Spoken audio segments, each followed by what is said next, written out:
El gran zar que llevaría a Rusia a una nueva era, Pedro I, comienza su reinado en circunstancias poco prometedoras.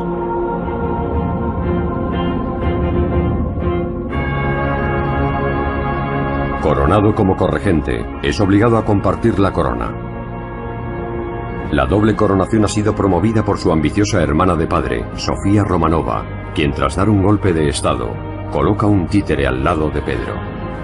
Su hermano Iván, parcialmente ciego y disminuido psíquico.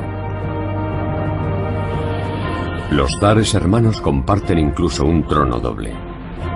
Sofía hizo construir un trono doble con una pequeña puerta detrás del respaldo. Así ella podía susurrar lo que debían decir o contestar.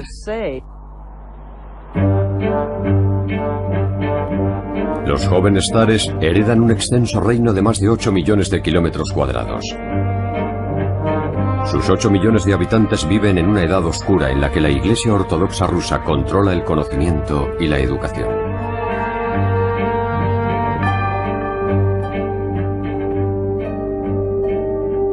Fuera de sus fronteras, en toda Europa, se abre una nueva era volcada en la ciencia y la exploración. Naciones navegantes como Inglaterra y Holanda colonizan nuevas tierras, cambiando el rostro del mundo. Pero en el interior de las herméticas fronteras rusas, poco ha cambiado en siglos.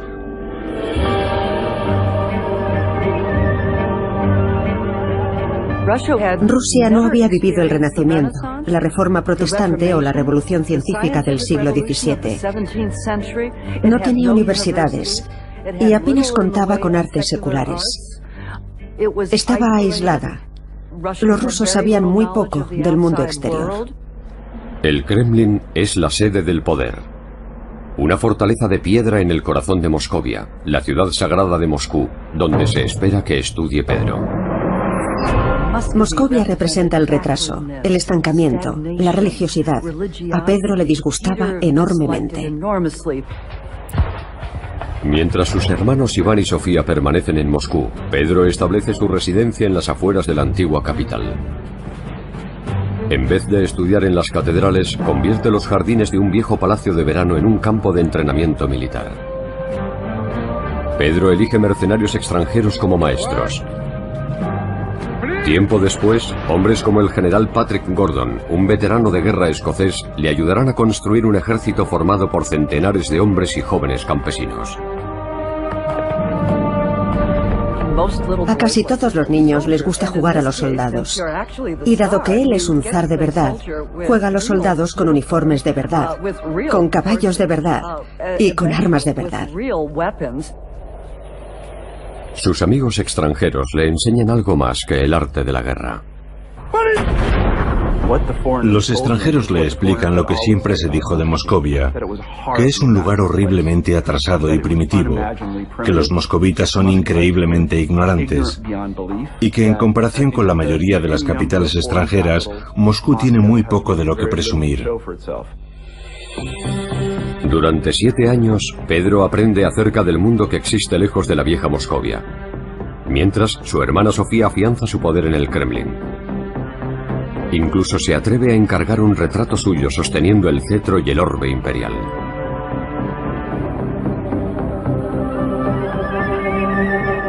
A los 17 años, Pedro, que ya mide más de 2 metros, comprende que debe eliminar a Sofía antes de que ésta le arrebate el trono para siempre.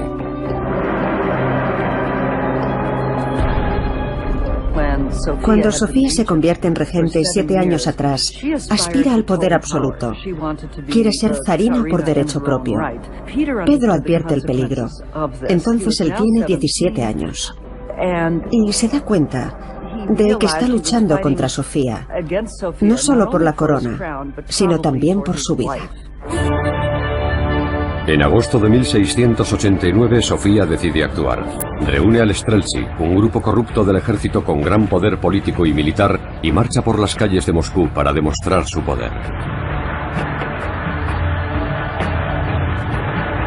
Ante esta provocación, Pedro se ve obligado a actuar. Reúne a su ejército privado, ahora formado por los mejores soldados de Rusia, y sorprende a Sofía con esta inesperada demostración de fuerza.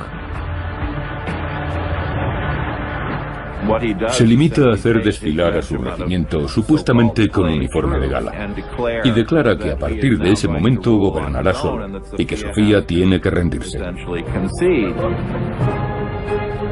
Pedro ordena el arresto de su hermana y la encierra en un convento.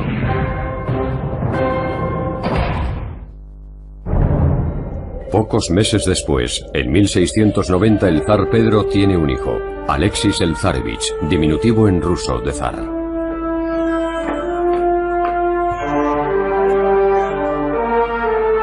A sus 17 años, Pedro, junto a su esposa Yevdovika, rebosa de alegría con la llegada del pequeño zar.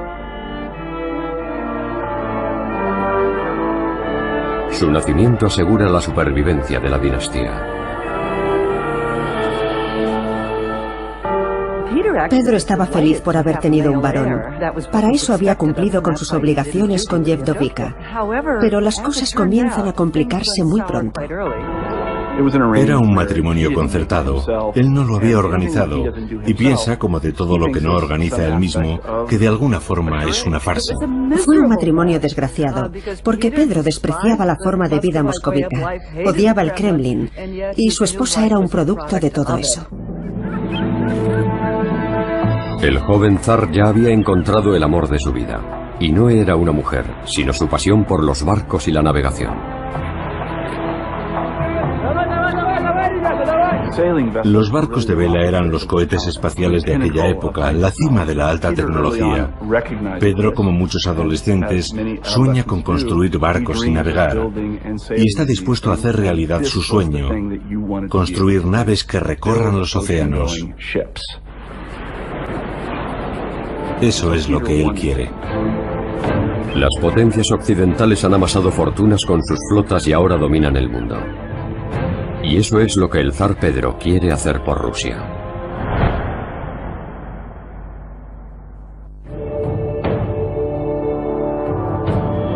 En el norte, su imperio se extiende a lo largo de casi 6.500 kilómetros de costa, pero limita con el gélido Ártico. Y no posee un solo puerto abierto a las aguas europeas. Sin salidas al mar ni al oeste ni al sur, Rusia vive aislada de las rutas comerciales. Pedro quiere un puerto y grandes navíos que traigan riqueza y poder. Esa tecnología, esa habilidad para viajar a nuevos mundos que Pedro había imaginado, solo podía alcanzarse con barcos capaces de atravesar océanos. Rusia carecía de ellos y Pedro quería tenerlos. Pedro se propone llevar la frontera rusa hasta el mar. Para ello necesita conquistar un puerto. Y hay un objetivo evidente: el puerto otomano de Azov.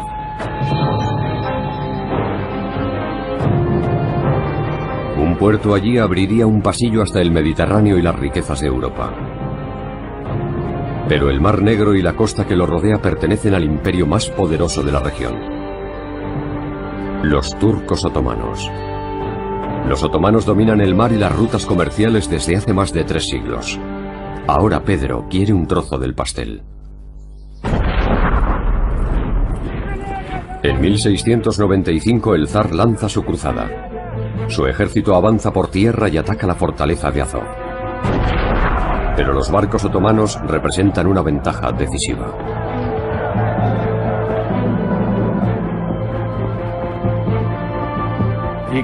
Pedro pone bajo sitio a la fortaleza de Azov, pero fracasa porque los turcos pueden abastecerla con sus barcos. Los turcos rechazan al ejército ruso. Él nunca habría dicho: lo habéis hecho muy bien, muchachos, pasemos a otra cosa. Pedro siempre diría: vamos a redoblar nuestros esfuerzos, a hacer las cosas de forma completamente diferente. Atacar por tierra fue un terrible error. Pero Pedro ha tomado una decisión y si no puede conquistar Azov por tierra, lo hará desde el mar. Para ello se fija un objetivo casi imposible: construir una flota, antes del verano, capaz de rodear la fortaleza desde el mar.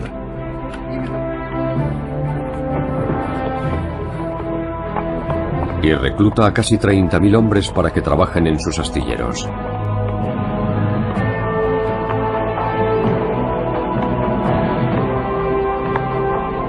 Estaban poniendo a prueba sus capacidades, viendo si eran capaces de construir una armada. No necesitaba alcanzar la cima de la tecnología naval, solo construir algo que flotara y que llevara cañones a bordo para asegurarse de que los turcos no pudieran abastecer la ciudad por mar. En plena fiebre constructora muere Iván, el corregente de Pedro. Todas las miradas se vuelven hacia Pedro, el futuro zar de Rusia.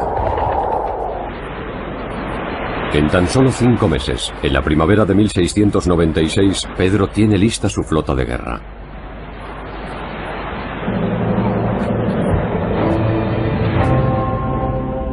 Ese verano, sus galeras bloquean el puerto turco de Azov, listas para lanzarse al ataque.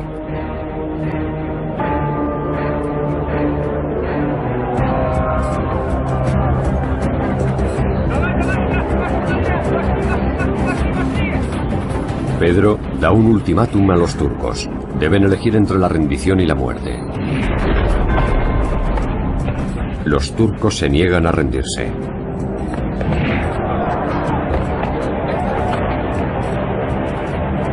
Pedro se coloca en primera línea y ordena abrir fuego.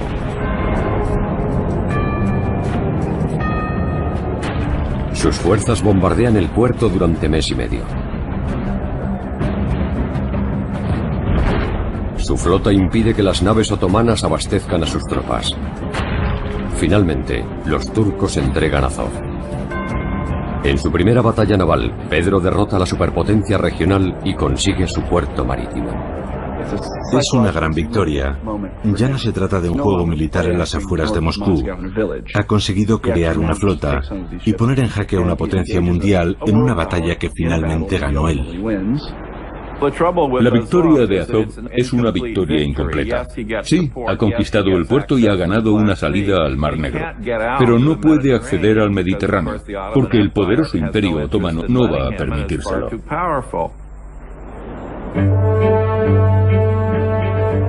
Su flota está encerrada en Azov, aislada de Europa por una serie de angostos estrechos.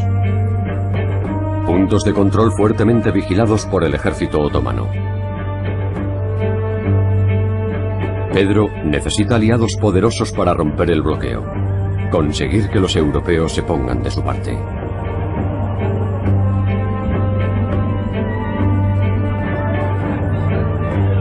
En marzo de 1697, Pedro anuncia una gira por Europa. Visitará las capitales europeas para conseguir apoyos para su campaña. También quiere ver lo que hacen Occidente y los occidentales. Pedro tiene 2 objetivos. El primero es crear una gran coalición contra los turcos otomanos, pero también quiere familiarizarse con la tecnología extranjera. Ver cómo viven los países europeos modernos. Desafiando a la vieja guardia que desconfía del mundo exterior, Pedro parte para conocer Occidente. El gran viaje es bautizado como la Gran Embajada. La decisión de Pedro de embarcarse en la Gran Embajada por Europa es un momento crucial en la historia del Estado ruso. Formaba parte de la tradición moscovita que el zar nunca saliera de Rusia. Con la Gran Embajada, Pedro pone fin al aislacionismo y también a la xenofobia, que habían formado parte y definido la forma de vida moscovita.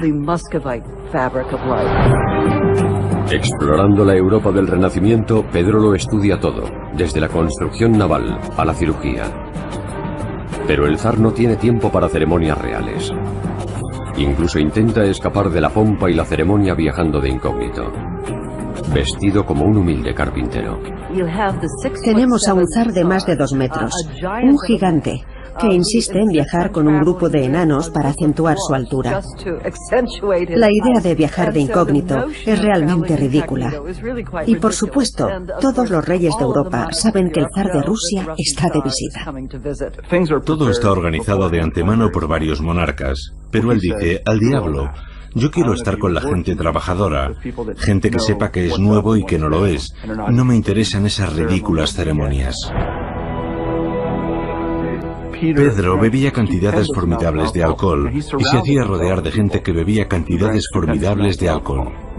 Los reyes de Europa estaban realmente horrorizados por el hecho de que los rusos no usaran cuchillo y tenedor, y de que bebieran hasta la locura, y se comportaran como bárbaros cuando estaban en Europa.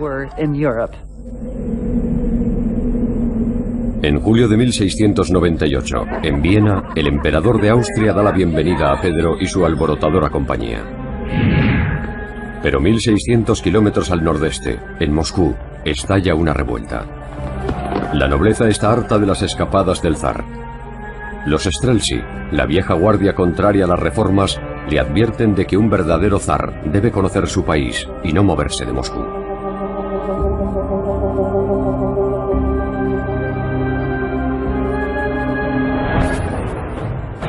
Pedro vuelve apresuradamente a Rusia. Pero con más de 1500 kilómetros por recorrer, solo puede confiar en que sus aliados en Moscú actúen a tiempo.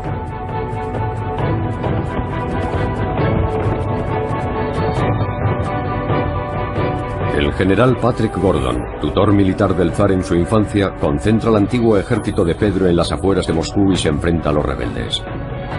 En menos de una hora, aplasta la rebelión.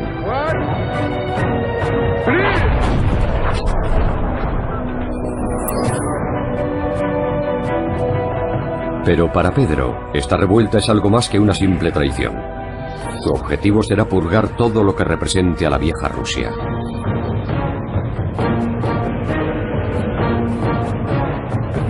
Más de 1 millar de los Streltsy son enviados a prisión. Su destino será un ejemplo y una advertencia para todos. Esto es lo que les pasa a aquellos que se atreven a desafiar al zar. Ejecutó a unos 1200, a algunos con sus propias manos. Es insólito que un monarca mate a alguien. Ordenar una ejecución, mancharse las manos de esa forma es una cosa, pero hacerlo tú mismo, eso es muy diferente. Impone castigos despiadados, pero también inicia reformas rápidas y profundas. Pedro inicia toda una serie de cambios y reformas. Nada ni nadie escapa a las reformas. Afeita las barbas a los hombres de la aristocracia, de la nobleza, para que se parezcan más a los bien rasurados europeos a los que acaba de conocer. La barba tradicional, los tocados religiosos, Pedro prohíbe todos los símbolos de la antigua Rusia, incluidas las vestimentas largas que han distinguido siempre a los nobles rusos. Arranca los caftanes de los cuerpos de la aristocracia e insiste en que se vistan a la moda europea. Es una revolución, una ruptura radical con el pasado. Al zar le queda un último lazo por cortar. Pedro nunca ha amado a su esposa Yevdovica.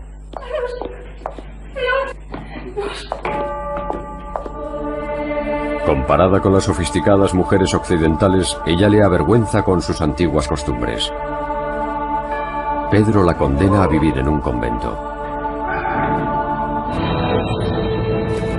Liberado de su desgraciado matrimonio, dirige su atención a un problema acuciante: la necesidad de un puerto para acceder a Europa occidental y al resto del mundo. El puerto de Azov permanece aislado por los estrechos en poder de los turcos. Las naves otomanas forman un muro impenetrable.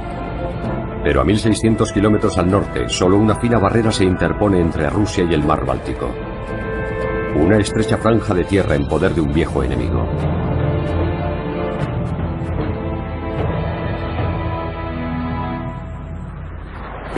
Pedro comprendió muy pronto que si quería conseguir para Rusia el estatus de gran potencia, tendría que retar a Suecia.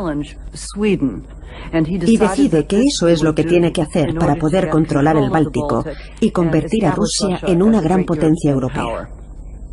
Suecia domina el norte de Europa. Su ejército es temido y su armada la dueña del Báltico. Pero Pedro no duda en enfrentarse a todo ello.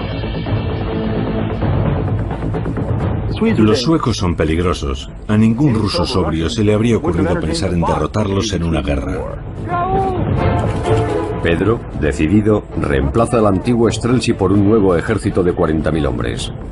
Y cuenta con la inexperiencia del jovencísimo rey sueco. Un nuevo rey acababa de subir al trono en Suecia. Carlos XII solo tenía 15 años. Y Pedro pensó que aquello debilitaría a Suecia. No contaba con que aquel chico resultaría ser un genio militar. En septiembre de 1700, Pedro lanza su ataque. Las tropas del zar sitian la piedra angular de los suecos en el Báltico, la fortaleza de Narva. Los rusos rodean la fortaleza, impidiendo la llegada de los suministros vitales. Durante 2 meses, las tropas de Pedro aguardan a que los aislados suecos se rindan. Pero el rey Carlos no piensa en rendirse y lanza un ataque sorpresa. Para Carlos, la diplomacia fue siempre la segunda opción. La primera era la guerra, y estaba decidido a derrotar a Pedro.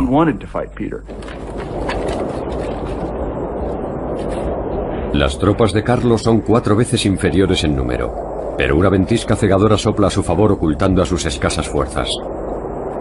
Los soldados suecos surgen de la nieve, sorprendiendo a las tropas de Pedro con la guardia baja.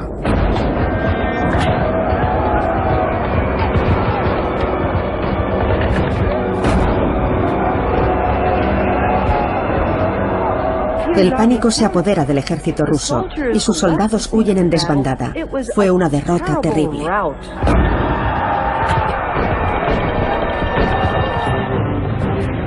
El gran plan de Pedro para controlar el Báltico parece haber terminado. El ejército ruso está destrozado, y para el rey Carlos, Moscú es el próximo objetivo. Pero la fácil victoria de Narva convence al rey sueco de que los rusos nunca serán una verdadera amenaza. Así que decide enfrentarse a Polonia, el aliado más poderoso del zar. Puede que Carlos XII fuera un genio militar. Sin embargo, cometió un grave error. Carlos decidió que Rusia era demasiado débil para molestarse con ella, y en su lugar cayó en la telaraña de Polonia, ignorando a Rusia durante los siguientes 10 años. El error del rey sueco al desaprovechar su ventaja proporciona una segunda oportunidad al zar. El gran constructor del imperio ruso regresará para luchar de nuevo. Tras la aplastante derrota a manos de los suecos al intentar conquistar el puerto de Narva, Pedro se vuelca en la reconstrucción de su maltrecho ejército.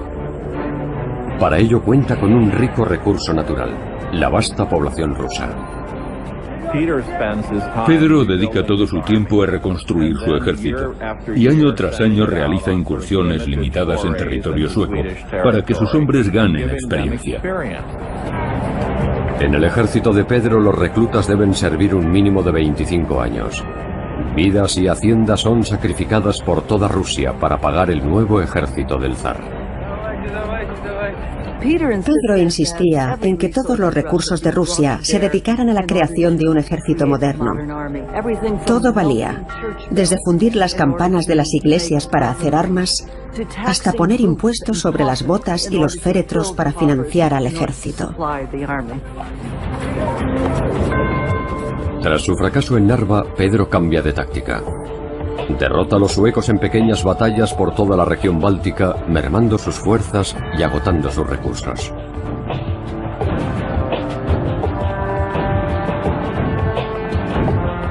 Con su enemigo, el rey Carlos empantanado en Polonia, Pedro captura el último bastión enemigo que le separa del mar: el puerto sueco de Nyenskans. Esta victoria abre la puerta al sueño de Pedro. El zar ruso afianza su presencia en las orillas del Báltico. 4 días después, en la desembocadura del río Neva, el zar y sus hombres clavan la bayoneta en el barro y comienzan a cavar. Construyen una nueva fortaleza y el corazón de una nueva ciudad, bautizada en honor al santo patrón de Pedro, San Petersburgo. Nace así la nueva ventana de Rusia al mundo. Una ciudad modelo erigida sobre una ciénaga infestada de enfermedades.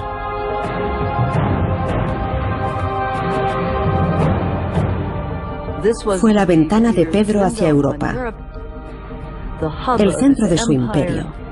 Sería una fortaleza, un puerto marítimo, y se convertiría en el centro de su gobierno. La idea era irradiar esa cultura europeizada desde San Petersburgo a todos los rincones del imperio. Construyó una ciudad a la manera occidental. Sus habitantes vestirían como los occidentales, asistirían a bailes y se afeitarían como occidentales. Los primitivos rusos se convertirían en buenos europeos del norte, y San Petersburgo sería el lugar en el que eso ocurriría.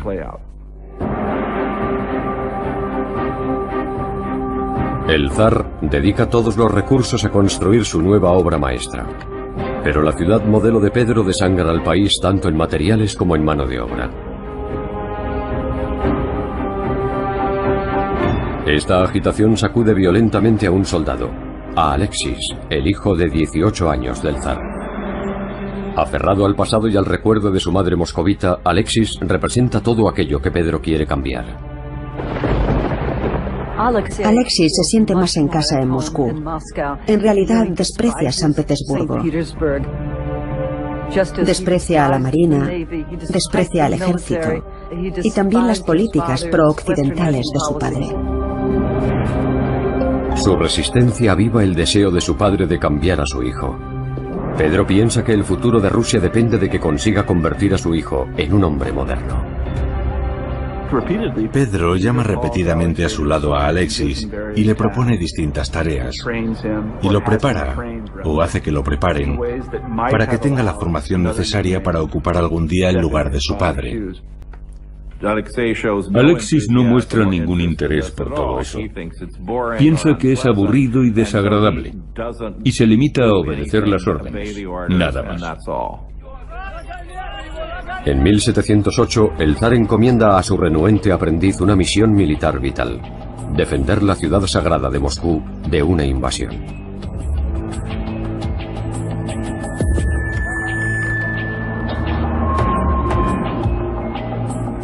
El control de Moscú es la llave de Rusia. Alexis lo sabe, su padre lo sabe, y también el genio militar de la época. Carlos XII, el rey guerrero de Suecia. Carlos era por encima de todo un militar. Dedicó toda su vida al ejército, incluso vivía en una tienda. Estaba tan obsesionado con los asuntos militares que no permitió que ninguna otra cosa ocupara su vida. En 8 años no ha perdido una sola batalla. En 1708 se presenta en la frontera rusa con 70.000 soldados de élite.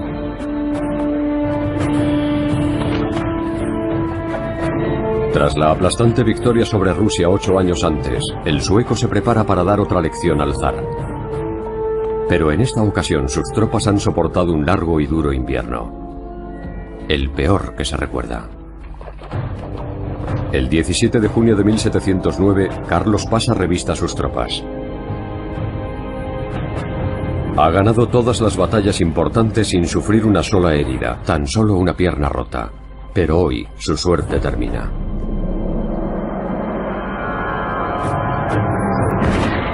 Un francotirador ruso hace pedazos su pie izquierdo desde el talón a la punta del pie.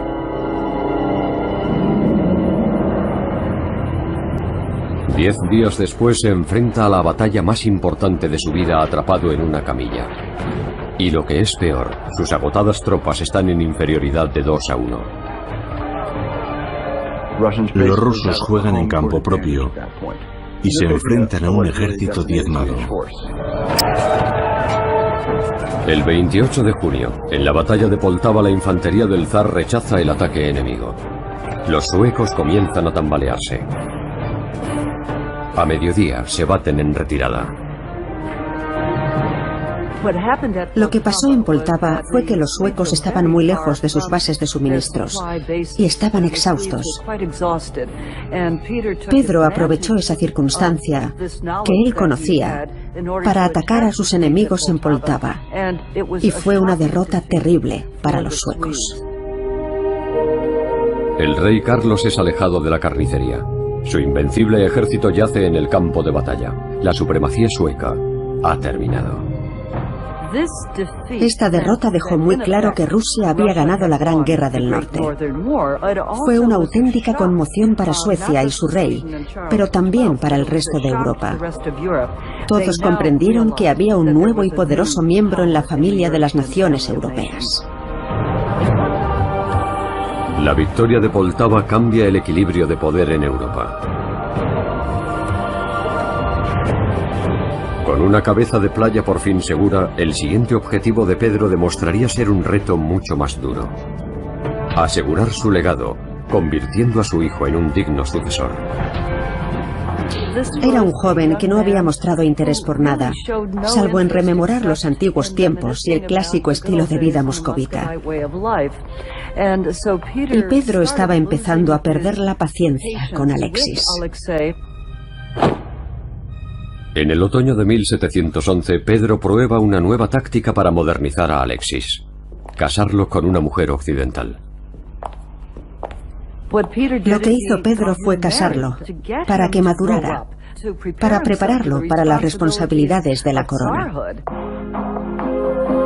La novia, Charlotte, procede de la provincia alemana de Brunswick-Wolfenbüttel. Su noble familia está emparentada tanto con la realeza austríaca como con la británica. El zar Pedro establece así una alianza entre la nueva Rusia y dos grandes potencias occidentales. Y si el matrimonio no consigue hacer cambiar a Alexis, Pedro tiene otra opción: engendrar un nuevo heredero con su nueva esposa.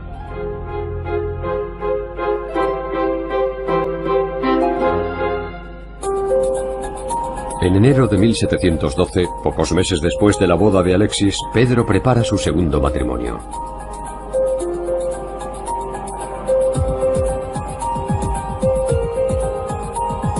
Su prometida, Marta Skabronska, es una campesina de la región báltica a la que conoció en los campamentos del ejército durante los primeros días de la guerra con Suecia.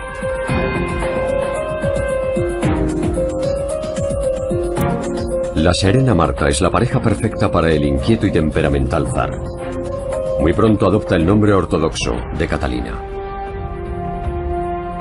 El segundo matrimonio de Pedro exacerba el enfrentamiento con su hijo.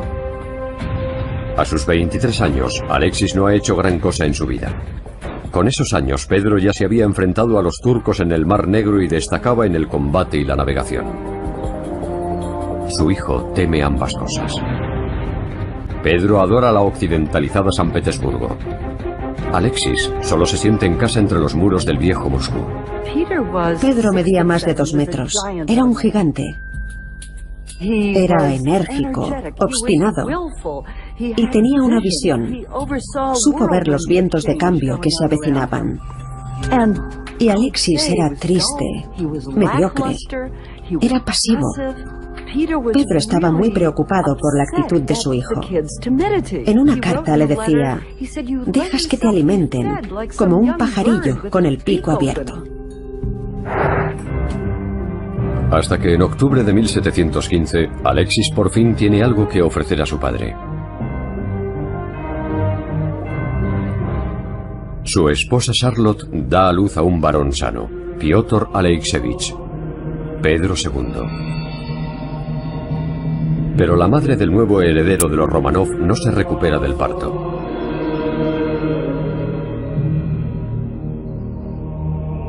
Cuatro días después del nacimiento de su hijo, Charlotte muere. La muerte de Charlotte, elegida por el zar como nuera, conduce a Pedro y a Alexis a un punto de ruptura. Durante el funeral de Charlotte, el zar da un ultimátum a su hijo. Si no demuestras ser digno, declara, te privaré de la sucesión y te cercenaré como a un miembro gangrenado.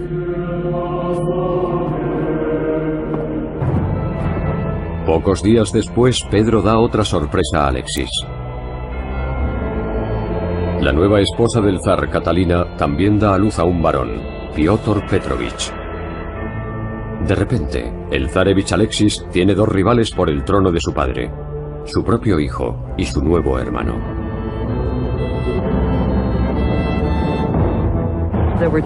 Había dos posibles herederos para reemplazar a Alexis. Es entonces cuando Pedro intenta que su hijo acceda a convertirse en soldado o en marinero para que aprenda a ser un verdadero zar. Y finalmente, Alexis se ve forzado a decir: no puedo hacerlo, renuncio a mis derechos al trono. Alexis suplica ser eliminado de la línea de sucesión. Hay que tener mucha fuerza interior para decirle eso a tu padre, el gigante de 2 metros que había transformado el país. Decirle: verás, me parece que no sería lo mejor, ni para mí ni para Rusia. Pero rendirse nunca ha sido una opción para Pedro. Si el hijo del zar rechaza su primogenitura, eso podría socavar todo lo que Pedro ha conseguido.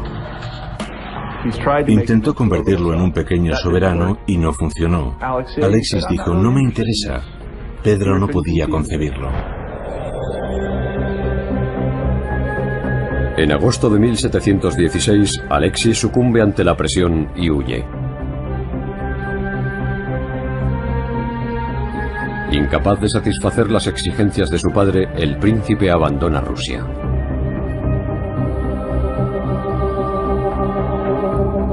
Acompañado por su querida, Afrosinia, se ve obligado a pedir dinero para pagar su huida hacia la libertad.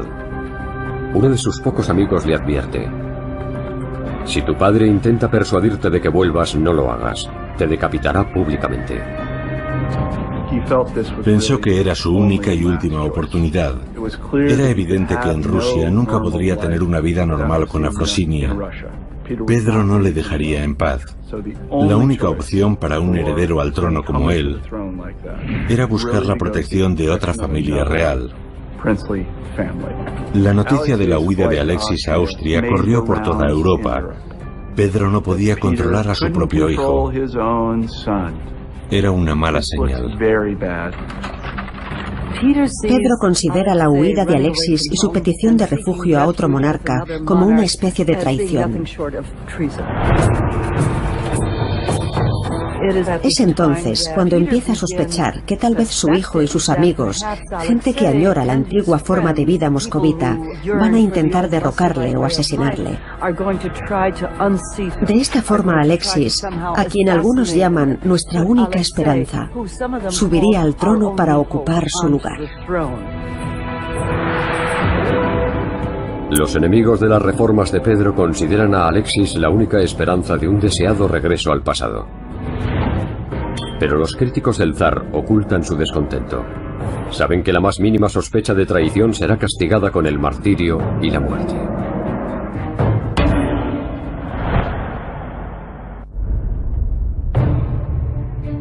Un año después de su huida, Alexis y su querida viajan de Austria a Italia.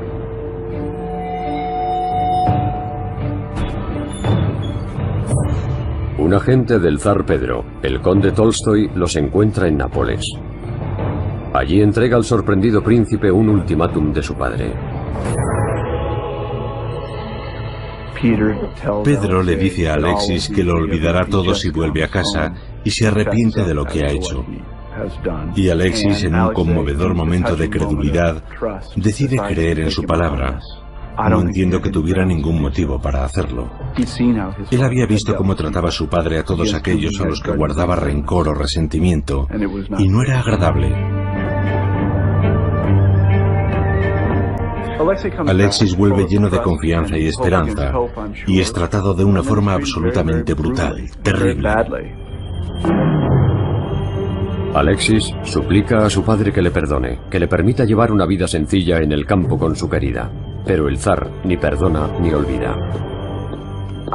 Alexis, como legítimo heredero al trono, era una amenaza permanente para Pedro. Si éste moría, Alexis podría sucederle en el trono y deshacer todo lo que Pedro había intentado hacer.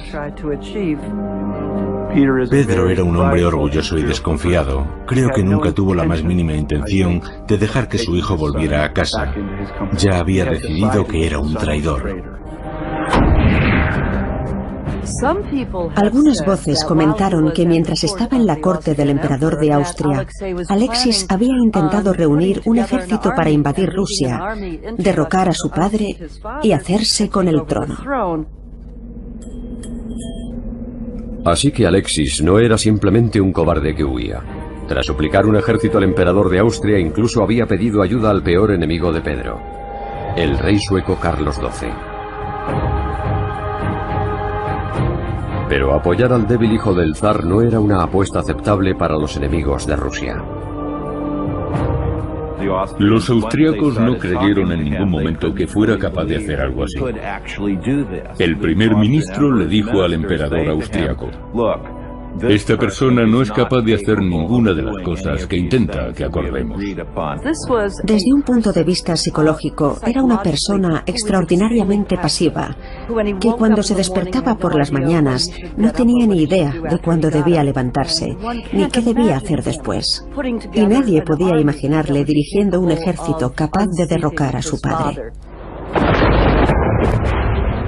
Pedro somete a Alexis a un juicio por traición. Para garantizar el veredicto, el zar hace las veces de juez y acusador. La sentencia solo puede ser una: la muerte. Mientras Alexis siguiera con vida, sería una amenaza para Pedro y sus reformas. Podría convertirse en el centro de una conspiración para intentar derrocarle, o convertirse en zar tras la muerte de Pedro. Pedro condena a su hijo a ser azotado con el nut, un látigo que desgarra la carne de los huesos. Alexis recibe 25 latigazos, suficientes para matar a un hombre.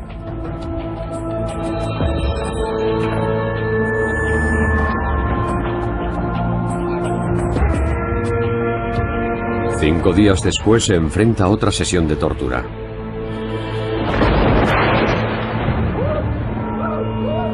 El 26 de junio de 1718, Alexis muere, un prisionero en la fortaleza de su padre. Pedro solo quería un hijo que continuara su legado, y Alexis solo deseaba un padre que le dejara vivir tranquilo. Ninguno de los dos vería su sueño realizado.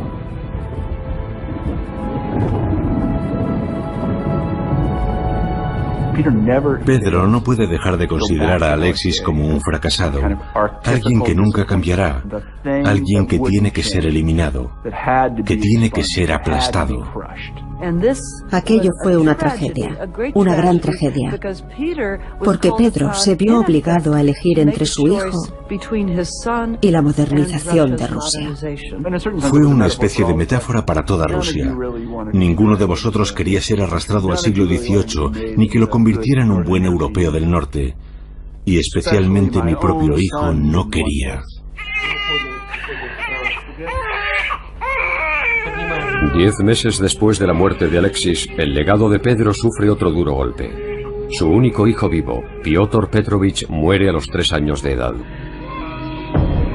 La dinastía Romanov ya no tiene un heredero varón. Enero de 1725. A los 53 años, Pedro yace en su propio lecho de muerte. El zar reformista de Rusia ha alcanzado el destino que él tanto temía. Muere sin nombrar un sucesor para su imperio.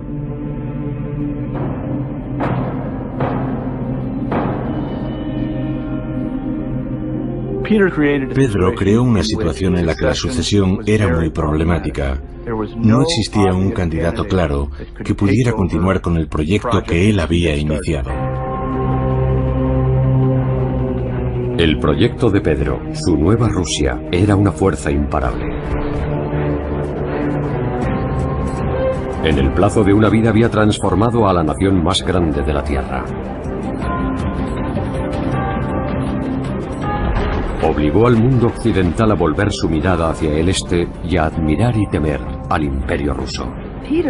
Pedro fue uno de los grandes reyes de la historia rusa, tal vez el más grande. Y en lo que sí tuvo éxito fue en demostrar que una sola mente racional, en posesión del poder absoluto, podía transformar todo un país, y más aún, toda una cultura.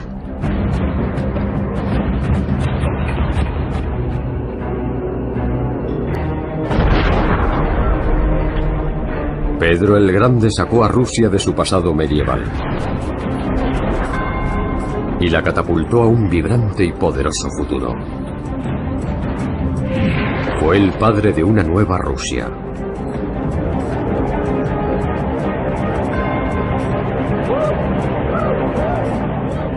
Pero el precio fue el sacrificio de su propio hijo.